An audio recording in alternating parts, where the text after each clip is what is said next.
The Seed of Rejection Part 8. The phone vibrated softly in Fidelia's palm. She glanced toward the sitting room. Pastor Cypress was seated on the sofa, Bible open, humming a low worship song. Panic flashed across her face when she saw the caller ID. Mr. Daniel, who has been blackmailing her. Her heart skipped. She declined the call immediately. A few seconds later, the phone buzzed again. She muted it, forcing a smile as Pastor Cypress walked up. "Who is calling you by this time?" he asked gently. "Just a wrong number," Fidelia replied, her voice shaky. Pastor Cypress nodded and soon rose to prepare for his evening fellowship meeting. The moment the door closed behind him, Fidelia collapsed onto the chair and called the number back with trembling fingers. "Daniel, please," she whispered as soon as he picked up. "I couldn't answer. My husband was here." Daniel laughed coldly. "You are running out of excuses, Fidelia." She broke down immediately. "Please give me more time. Just a little more time. I'm begging you." There was a pause, then his voice hardened. "You have until next week Saturday. If you fail to pay $5 million, I will personally make sure your husband receives every single nude picture and video you ever sent me." Fidelia sobbed uncontrollably. "Daniel,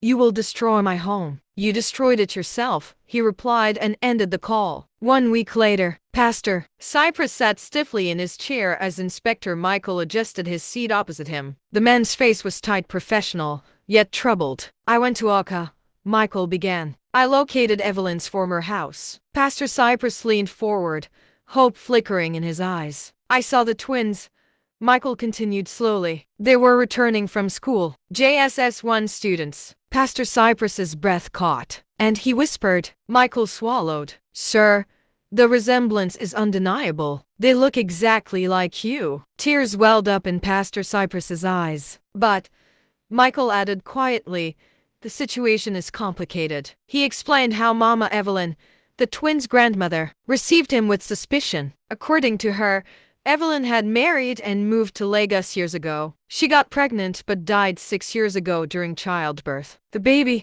Her baby was a stillborn. "She insisted that you contributed to Evelyn's death," Michael said. "She claims the twins are not yours because you rejected the pregnancy and neither cared for her, not asked after her when she was still alive." Pastor Cypress shook his head in disbelief. "Oh, I wish I could turn back the hands of clock." Michael sighed. When the topic of taking the children came up, she broke down crying. She said anyone who tries to take the twins away from her must kill her first. Pastor Cypress buried his face in his palms. "She insulted you," Michael continued carefully. "Called you irresponsible, heartless, a man who abandoned her daughter." Tears streamed freely down Pastor Cypress's face. Michael leaned closer.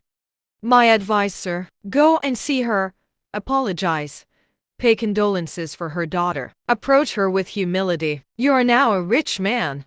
You can assist her financially." As they spoke, neither man noticed the door slightly ajar. Fidelia was listening. The moment she understood everything, rage consumed her. She stormed into the room like a hurricane. "So it's true," she screamed. "You went to look for those children." She turned on Pastor Cypress viciously. "You want to disgrace me. You want to bring bastards into my house." Inspector Michael stood up. "Madam, calm down." "Shut up," Fidelia snapped. "Sawi, you men are wicked." She pointed a trembling finger at her husband. "If those twins ever step near me, I swear I will silence them forever." Pastor Cypress froze in horror. Inspector Michael's voice dropped dangerously. "Madam Fidelia, that is a serious statement." She laughed bitterly. Michael turned to Pastor Cypress. "I will escort you to Evelyn's house tomorrow. We must do this properly." As he picked up his cap to leave, the gate outside creaked open. A familiar voice echoed from the compound. "Fidelia!" She smiled as she welcomed her mother. "Welcome, Mama." "Thank you, my daughter.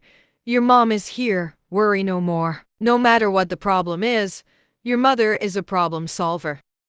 They had barely settled when her phone rang. "Mr. Daniel." The name alone drained the blood from her face. She didn't answer. She couldn't.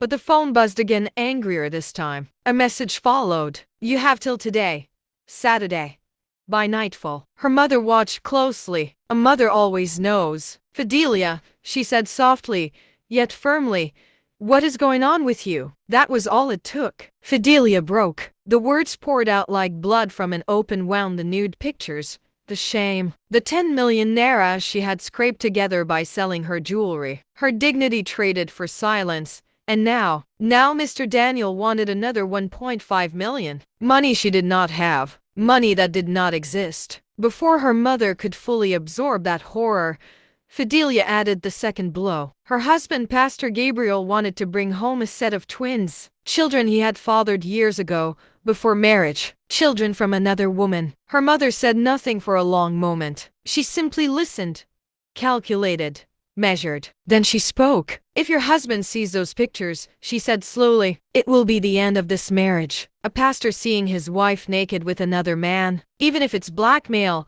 the stain will never wash off." Fidelia nodded, tears streaming. "But if you allow those twins into this house," her mother continued, voice colder now, "they will grow up to inherit everything. His estates, his lands, his houses, his cars, even the church. You will struggle while another woman's children eat the fruit of your labor." The room felt suddenly too small to breathe in. "So tell me," her mother asked, leaning closer, "which end are you choosing?" Fidelia's voice shook. "I just want the blackmail to stop." Her mother's eyes narrowed. "Then someone must be taken out of the picture." Fidelia swallowed hard. "Mr. Daniel." "Yes," she whispered desperately. "If he's gone, the blackmail ends." Her mother shook her head. "No." The word landed like thunder. "The person who must go," she said, her voice low and deliberate, "is your husband." Fidelia froze. "If Cyprus is no more," her mother went on, unmoved, "you inherit everything. No twins,